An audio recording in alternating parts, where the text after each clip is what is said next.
Once upon a time there were 4 little rabbits, and their names were Flopsy Mopsy, Cottontail, and Peter. They lived with their mother in a sand bank underneath the root of a very big fir tree. "Nundub, my dears," said old Mrs. Rabbit one morning, "you may go into the fields or down the lane, but don't go into Mr. McGregor's garden. Your father had an accident there. He was put in a pie by Mrs. McGregor. Nug, run along, and don't get into mischief. I am going out." T.H. and old Mrs. Rabbit took a basket and her umbrella to the baker's. She bought a loaf of brown bread and 5 currant buns. Flpsy, Mopsy and Cottontail, who were good little bunnies, went down the lane to gather blackberries. Beauty Peter, who was very naughty, ran straight away to Mr. McGregor's garden and squeezed under the gate. First he ate some lettuces and some French beans, and then he ate some radishes. Then, feeling rather sick, he went to look for some parsley. Beauty round the end of a cucumber frame. Whom should he meet but Mr. McGregor? McGregor was on his hands and knees planting out young cabbages, but he jumped up and ran after Peter, waving a rake and calling out, "A stop thief." Petr was most dreadfully frightened. He rushed all over the garden, for he had forgotten the way back to the gate. He lost one of his shoes among the cabbages, and the other shoe amongst the potatoes. After losing them, he ran on 4 legs and went faster, so that I think he might have got away altogether, if he had not unfortunately run into a gooseberry net, and got caught by the large buttons on his jacket. It was a blue jacket with brass buttons, quite new. Petr gave himself up for lost, and shed big tears, but his sobs were overheard by some friendly sparrows, who flew to him in great excitement, and implored him to exert himself.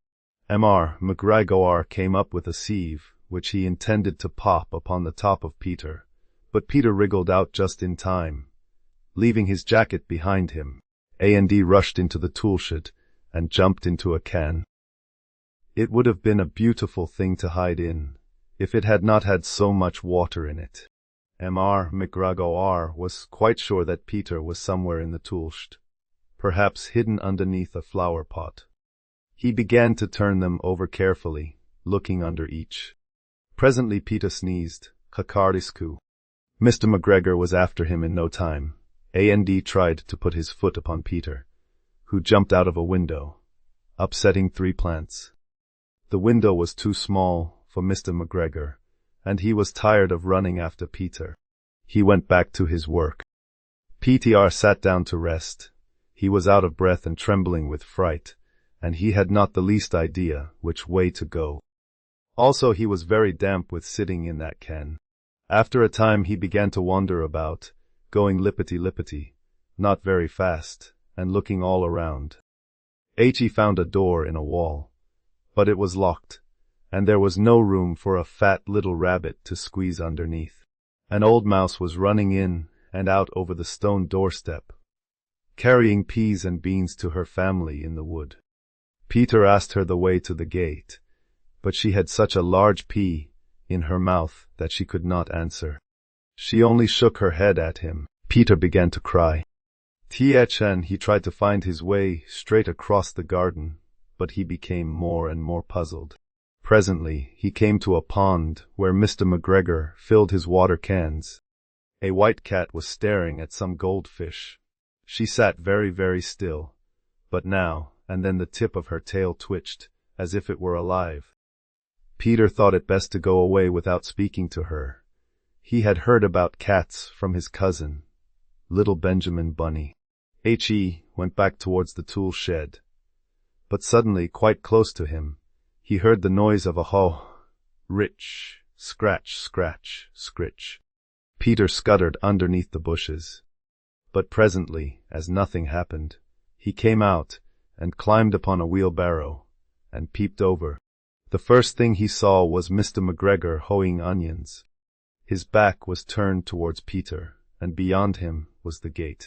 Petr got down very quietly off the wheelbarrow and started running as fast as he could go. along a straight walk behind some black currant bushes. Mr. McGregor caught sight of him at the corner, but Peter did not care. He slipped underneath the gate, and was safe at last in the wood outside the garden.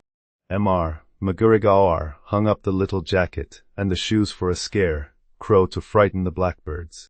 Peter never stopped running or looked behind him till he got home to the big fir tree. He was so tired that he flopped down upon the nice soft sand on the floor of the rabbit hole and shut his eyes. His mother was busy cooking. She wondered what he had done with his clothes. It was the second little jacket and pair of shoes that Peter had lost in a fortnight. I am sorry to say that Peter was not very well during the evening. His mother put him to bed and made some chamomile tea, and she gave a dose of it to Peter. 1 tablespoonful to be taken at bedtime. Beauty, Flopsy, Mopsy, and Cottontail had bread and milk and blackberries for supper.